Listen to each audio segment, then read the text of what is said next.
Halo sobatku, dimanapun kalian berada, gimana kabarnya? Semoga kalian dan keluarga dalam keadaan baik-baik saja ya. Kali ini kita akan membahas Donghua Battle Through the Heaven episode 48 yang tayang hari Minggu ini. Perlu diingat, ini hanya sekedar bocoran spoiler yang episodenya rilis tanggal 11 Juni 2023. Jadi, jika narasi dan video berbeda, mohon dimaklumi ya.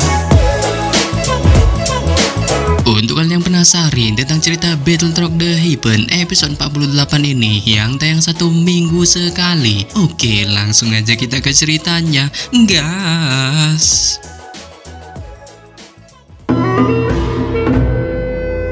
Pada ending episode 47 sebelumnya, kita diperlihatkan Xiaoyan dan Ratu Medusa menatap kumpulan bintang di malam yang gelap gulita. Yang mana ketika masih menatap gemerlap bintang di langit ini, Ratu Medusa yang mengetahui Xiaoyan memanfaatkannya untuk menghadapi Yunsan, menanyakan alasan yang membantu dirinya. Saat Xiaoyan bilang bahwa bantuan itu berdasarkan janji yang mereka buat. Namun berdasarkan janji itu, Xiaoyan juga tidak memaksa Ratu Medusa untuk bertarung, malah ia memperbolehkannya untuk menonton dengan santuy. Sontak saja, perkataan gentle dari Xiaoyan ini pun membuat Ratu Medusa tampak baper. Namun ia yang tidak mau larut dalam kebaperannya ini pun memutuskan untuk pergi.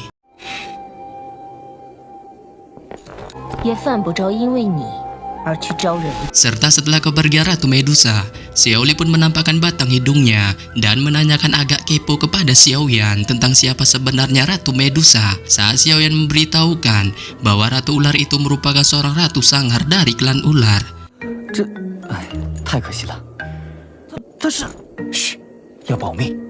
Dan setelah memberitahukan hal ini, Xiaoyan pun meminta bantuan kepada Xiaoli untuk mencarikannya 2 bahan obat yang akan dibuatkannya pil. Tak hanya itu, ia juga memberikan pil tingkat tinggi buatan Han Peng kepada kakak keduanya itu dan memintanya untuk menjualnya agar dirinya mendapatkan banyak cuan.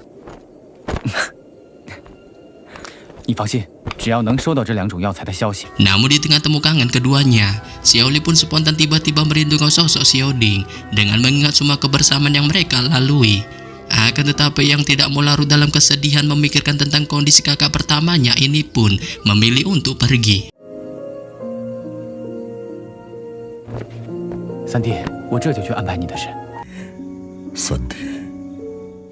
Setelah temu kangen itu, Xiaoyan pun memasuki ruang harta Han Peng dan terkejut menemukan banyak harta obat yang tersimpan di dalamnya. Yang hal ini pun lantas menyebabkannya segera mentelepati bahan-bahan obat yang akan dibuatkannya pil dengan menemukan beberapa bahan obat yang cocok dibuatkan pil ungu pemulihan spiritual untuk Hai Bodong, menyebabkan yang ingin membalas budi atas jasa Hai tuannya itu dan keluarga Meter yang berhasil membuatnya kabur dari Yunsan pun pada akhirnya membuatkannya sebuah pil.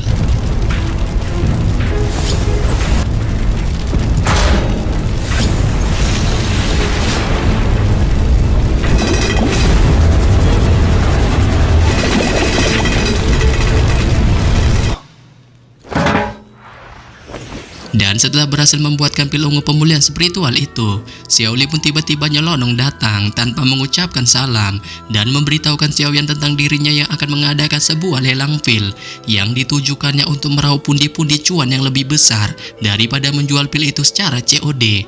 Akan tetapi dengan lelang yang diadakannya ini, Xiaoli merasa hal itu kemungkinan akan menarik minat para anggota aliansi hitam, menyebabkannya tampak merasa risau. Geng curut itu akan mencari masalah dalam pelelangan yang diadakannya. Namun di sini, Xiaoyan menyuruh kakak keduanya itu untuk santuy saat ia berjanji akan mengurus semua hal ini. Nah, ini dia bocoran spoilernya. Setelah Xiaoyan menyuruh Xiaoli untuk santuy dengan berjanji akan mengurus semua masalah yang berkaitan dengan pelelangan yang akan diadakannya, keesokan harinya, hari pelelangan pil obat yang diadakan Xiaoli pun pada akhirnya dimulai dengan banyak praktisi di berbagai wilayah sudut hitam berbondong-bondong menuju gerbang Xiao dan segera memasuki ruang tempat diadakannya pelelangan. Yang hal ini pun lantas membuat Xiaoyan yang melihat dari atas ruangan segera menatap aliran manusia ini yang tampak seperti pembagian bansos dengan keterkejutan di wajahnya saat dia yang tidak menyangka pelelangan diadakan kakak keduanya ini akan menjadi viral dan membangkitkan minat para praktisi di wilayah sudut hitam. Serta ketika Xiaoyan masih menatap kerumunan para praktisi ini, Xiaoli yang ada di sampingnya memberitahukan bahwa semua bahan obat yang dibutuhkannya sudah berhasil ditemukan. Namun untuk mendapatkan semua bahan obat itu dibutuhkan biaya cuan yang cukup besar. Yang hal ini pun membuat Xiao Li menggantungkan semua hal itu pada pelelangan pil obat ini, yang setidaknya akan membuatnya serta gerbang Xiao mendapatkan keuntungan cuan yang cukup banyak. Yang hal ini pun lantas membuat Xiao Yan yang mendengarnya menjadi girang dengan keberhasilan kakak keduanya itu yang berhasil mendapatkan bahan obat yang diperintahkannya di episode 47 waktu itu, menyebabkannya segera tersenyum dan mengangguk. Namun baru saja Xiao Yan merasa girang dengan info yang diberikan Xiao Li tiba-tiba berbisik kepadanya dan memberitahukan tentang beberapa masalah hari ini yang berkaitan dengan aktivitas pelelangan mereka yang kali ini menarik banyak paksi di wilayah sudut hitam, terutama aliansi hitam. Bahkan ia juga mendengar info julid tentang dua kembar emas dan perak yang juga ikutan join dalam pelelangan ini, menyebabkannya sedikit takut para curut-curut ini akan menimbulkan berbagai masalah dengan membuat kekacauan dalam pelelangan. Tetapi di sini, Xiao Yan menyuruh Xiao Li untuk santuy mengenai hal yang berkaitan tentang aliansi hitam dan duo kembar emas dan perak saat ia memastikan akan mengurus mereka semua dan menyuruh kakak keduanya itu untuk fokus dalam pelelangan sampai akhir. Dan setelah Xiao Li merasa tenang dengan perkataan dari Xiao Yan, aula lelang yang luas di bawah pun pada akhirnya secara bertahap menjadi penuh dengan ada cukup banyak orang penting yang berkerumun di barisan paling depan pelelangan, yang diantaranya adalah dua orang yang paling dekat ke depan. Secara mengejutkan adalah saudara emas perak yang sangat akrab dengan Xiao Yan, dan di belakang mereka berdua ada juga beberapa ahli yang cukup terkenal di wilayah sudut hitam, dengan sebagian besar dari orang-orang ini adalah para anggota aliansi hitam. Serta ketika ruang pelelangan sudah dipenuhi dengan banyak praktisi, suara jernih yang mengatakan gasku lelang tiba-tiba muncul di tengah kebisingan di dalam ruang pelelangan, diikuti dengan suara gong yang segera terdengar, menyebabkan kebisingan di dalam ruang lelang secara bertahap berkurang dengan tatapan semua orang perlahan berkumpul di panggung lelang. Dan tidak lama setelah gong berbunyi, sosok Xiao Li perlahan berjalan keluar dari belakang panggung di depan garis pandang semua orang, sebelum pada akhirnya berdiri di atas panggung tanpa kena rasa takut sedikit pun, dengan segera menangkupkan tangannya ke segala arah sembari memperkenalkan dirinya yang merupakan orang yang mengatur semua urusan gerbang Xiao.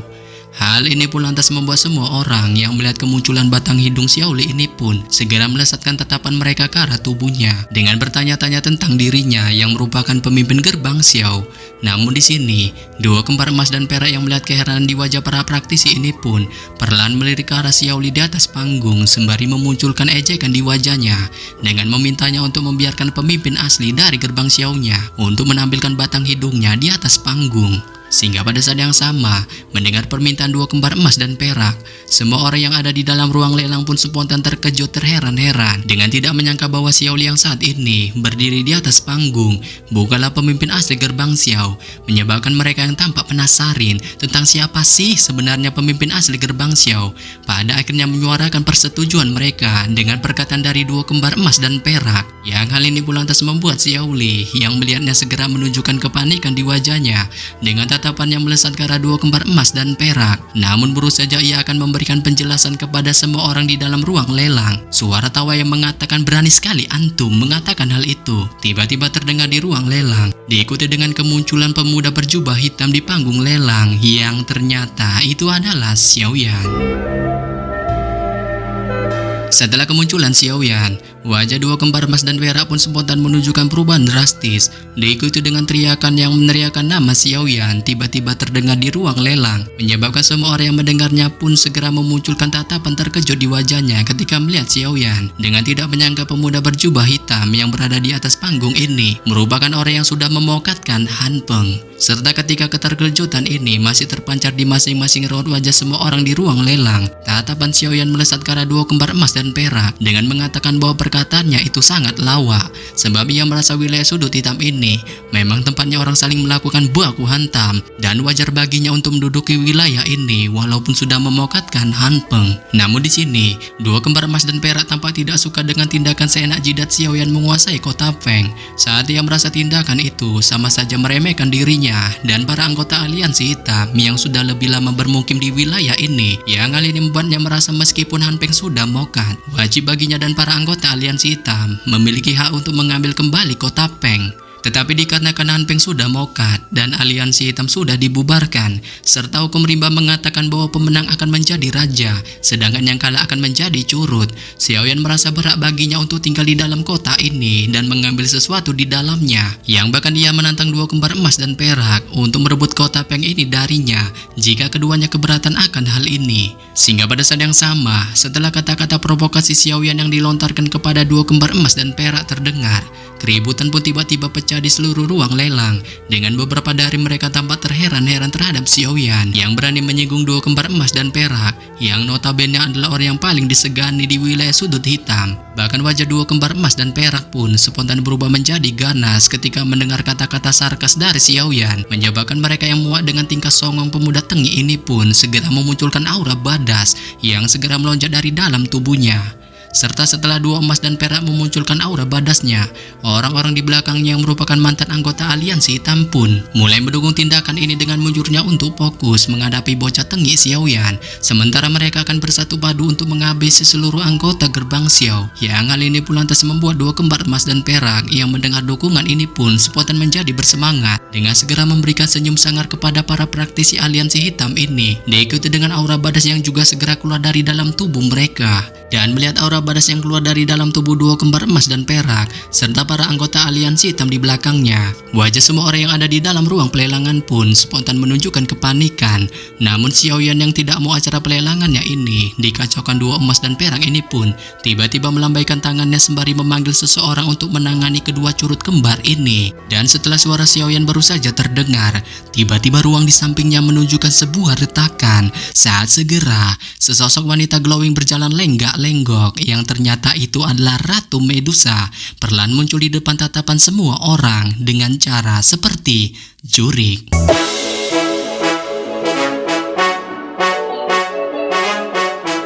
Ya, sampai di sini saja saya menyampaikan bocoran spoiler Battleground The Heaven episode 48 yang baru tayang minggu ini.